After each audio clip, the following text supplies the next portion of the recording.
Hi, hello, வணக்கம். Welcome back to our channel idli ஹே. So காலையில் 6 மணி ஆயிடுச்சு. ஓடி போயிட்டு ஹாஸ்பிட்டல்லாம் பார்த்துட்டு ஒரு த்ரில்லிங்கான எக்ஸ்பீரியன்ஸ் உங்கள் கூட ஷேர் பண்ணோன்னு இருக்குது. ஸோ கார் எடுத்துகிட்டு வந்தாச்சு. கோமலை வந்து ஹாஸ்பிட்டலுக்குள்ளே விட்டாச்சு. அவளுக்கு ராத்திரியிலேருந்தே பெயின்ஸ் இருக்குது, லேபர் பெயின்ஸ் இருக்குது. வாட்டர் பிரேக் ஆகிடுச்சு. ஸோ அந்த டாக்டருக்கு செக்கப்புக்காக தான் வந்திருக்கோம். அவளுக்கு செக்கப் பண்ணிவிட்டு என்ன சான்சஸ் இருக்குது, இன்றைக்கே ஆகிடுமா இல்லை நாளைக்கு ஆகிடுமா, என்ன வெயிட் பண்ணணுமா, அதுக்காக தான் வந்திருக்கோம். செக் பண்ணிகிட்டு இருக்காங்க. ஸோ என்ன அப்டேட் இருந்தாலும் உங்களுக்கு சீக்கிரமாக தரேன். எனக்கு சந்தோஷமாக இருக்குது, நர்வஸெல்லாம் இல்லை. ஏன்னா எனக்கு வந்து ஒரு புது எக்ஸ்பீரியன்ஸ் கிடையாது. என்னோடய டெலிவரி இது எங்களோட அண்ணியோட எக்ஸ்பீரியன்ஸ் இருக்குது. அதை நான் கன்ஃபார்மாக ஷேர் பண்ணுறேன். ஃபஸ்ட்டு நான் போயிட்டு பார்த்துட்டு வந்துடுறேன் என்ன சொல்கிறாங்க. ஸோ இதுக்குள்ளே தான் இருக்காவ.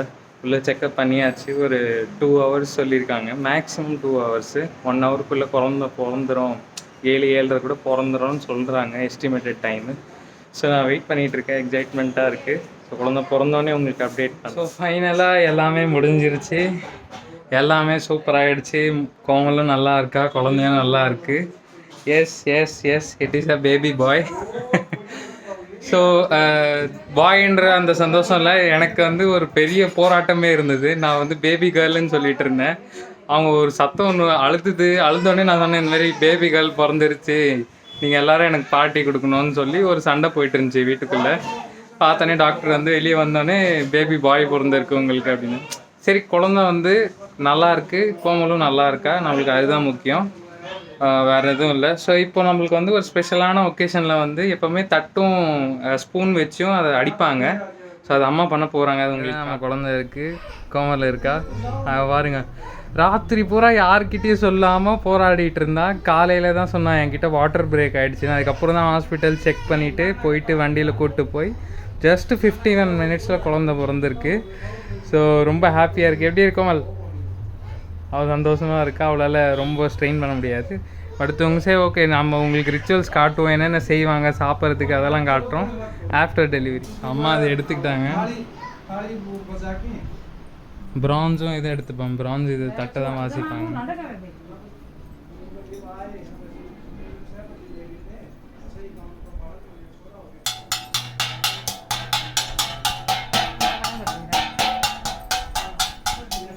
இப்படி வாசிக்கிட்டே போவாங்க வெளியே வரைக்கும்.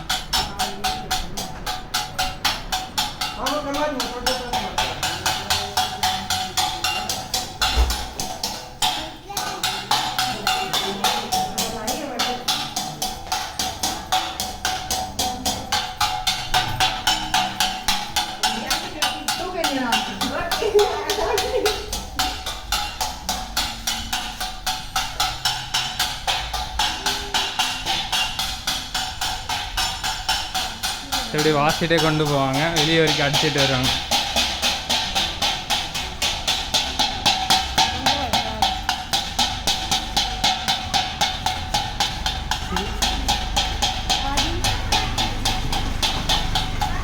ஆண்டி வந்துட்டாங்க கதை பேசுறதுக்கு. ஸோ லைட்டெலாம் ரொம்ப குறைவாக தான் இருக்கும். Apologies for the quality. ஆனால் வந்து இது வந்து ஒரு சைன் ஆஃப் சிம்பிள். முதல் குழந்தை பிறந்திருக்கு, அதுக்காக தான் அடிப்பாங்க. ஸோ இதை அடித்த பிறகு இப்போது அவள் வந்து ரூமில் இருக்கா, ஆல் கிளியராக இருக்கா, எந்த பிரச்சனையும் இல்லை அவளுக்கு. நார்மலாக பிறந்திருக்கு குழந்தை. டைம் வந்து 6:51. அதே மாதிரி பிறந்தோடனே ஒரு எல்லார்கிட்டையும் ஃபோன் பண்ணிவிட்டு அந்த சந்தோஷமான விஷயத்தை எல்லாத்தையும் சொல்லிவிட்டு நாங்கள் கரெக்டாக வந்துட்டோம். வீட்டுக்கு வந்த பிறகு திடீர்னு ஃபோன் வந்தது, ஐயோ குழந்தைக்கு வந்து இன்ஜெக்ஷன் போட்டு. திரும்ப இங்கேருந்து அங்கே போயிட்டு இன்ஜெக்ஷன் போட்டு ரிட்டன் நாங்கள் வந்து வீட்டுக்கு வந்தோம். ஸோ இது வந்து ப்ராசஸ் கம்ப்ளீட் ஆயாச்சு. இது முடிஞ்ச பிறகு இப்போது அடுத்தது வந்து அவளுக்கு சாப்பாடு, குழந்தையோட கேரு, இதெல்லாம் தான் இருக்கும். ஸோ நம்ம வந்து முடிஞ்ச அளவுக்கு டெய்லி அந்த விளாக் போடலாம், நீங்கள் பார்த்துட்டே இருங்க. நார்த் இந்தியாவில் வந்து எப்படி ஒரு குழந்தை பிறந்தா அந்த குழந்தை பிறந்த அம்மாவை எப்படி பார்த்துப்பாங்க, குழந்தைய எப்படி பார்த்துப்பாங்க, 6 நாளைக்கு வந்து குளிப்பாட்ட மாட்டாங்க, இதெல்லாம் பார்த்துட்டு இன்ஃபெக்ஷன் ஆகிடும் வந்து. ஸோ எல்லாமே வந்து இருக்குது. உங்களுக்கு வந்து ஒன்று ஒன்றா எல்லா விளாக்லேயும் காட்டுறேன். ஸோ அதே விளாக் தான் நம்ம கண்டினியூ பண்ண போகிறோம். இன்றைக்கி கரெக்டான 6th டே நம்ம குழந்தைக்கு. ஸோ 6th டேன்றது வந்து நார்த் இந்தியாவில் வந்து சட்டின்னு சொல்லுவாங்க. அந்த சட்டி அப்போது என்னென்ன பண்ணுவாங்கன்னா, குழந்தைங்களுக்காக ஃபஸ்ட் டைம் குளிப்பாட்டுவாங்க. 6th டே தான் குளிப்பாட்டுவாங்க. கோமலை குளிப்பாட்டியாச்சு, அவளுக்கு வந்து தலைக்கு ஊத்தாச்சு. இப்போ அவன் குளிக்க போறான். அது ஒரு சிரிப்பாகவும் இருக்கும். அவன் ஒரு அழுவ போறான் பாருங்க. 6th டே தான் வந்து குளிப்பாட்டுவாங்க. அவன் குளிக்க போறான் இப்போ. அம்மா மடியில் உட்காந்துட்டு கால் மேலே உட்காந்துக்கிட்டு அவன் எப்படி ஆகிட்டு வரைவாங்க. இது ஆக்சுவலாக பேமாத்தான்னு சொல்லுவாங்க நார்த் இந்தியாவில்.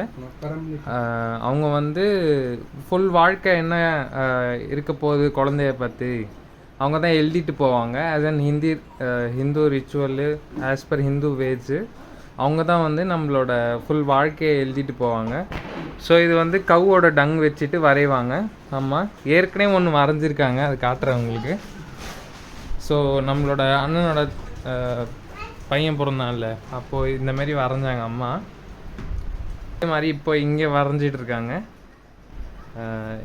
இதுதான் இதோட எக்ஸ்ப்ளனேஷன். ஆக்சுவலாக எக்ஸாக்டாக தெரியாது தமிழ்நாட்டில் அது எப்படி பண்ணுவாங்க, எப்படி செலிப்ரேட் பண்ணுவாங்க. ஆல்மோஸ்ட் கம்ப்ளீட் பண்ணிட்டாங்க. இது அவங்களோட ட்ரெஸ்ஸு, இது அவங்களோட ஷால் மாதிரி.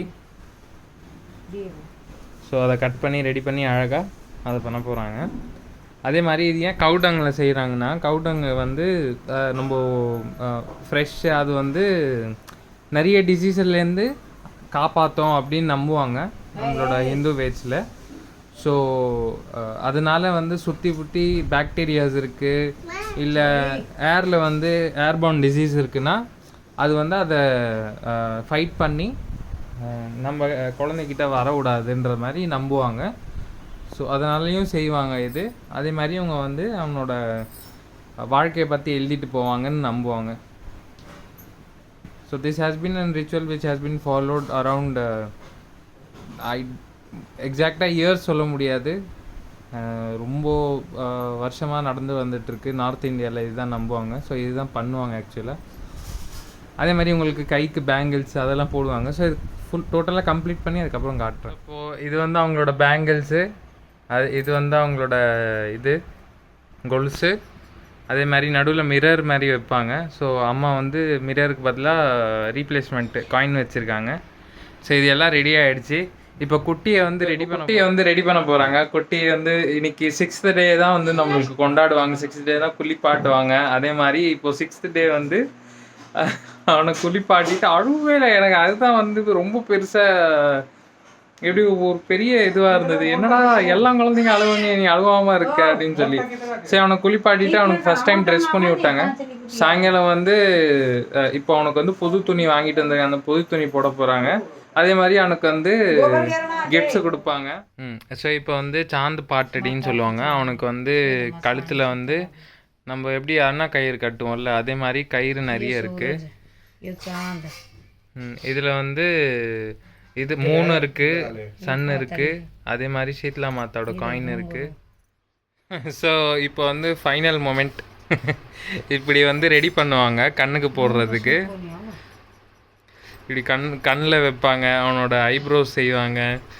அவன் எப்படி இருக்க போகிறான்னு பாருங்கள்.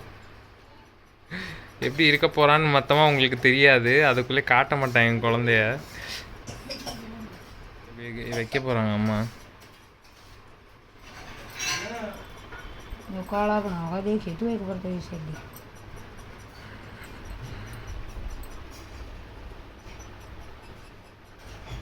அம்மா அதை வந்து செய்ய போகிறாங்க. குழந்தையோட மூஞ்சி வந்து ஏன் காட்ட மாட்டோன்னா, குழந்தைய வந்து ஒரு 40 days to ஒரு 40 daysன்னு இல்லை, ஒரு 2 months to 1 year வரைக்கும் காட்ட மாட்டாங்கன்னு சொல்லுவாங்க. ஸோ அது வரைக்கும் காட்ட மாட்டோம். ஸ்டிக்கர் நான் போட்டுருவேன். ஆனால் அழகாக செஞ்சு விட்டாங்க.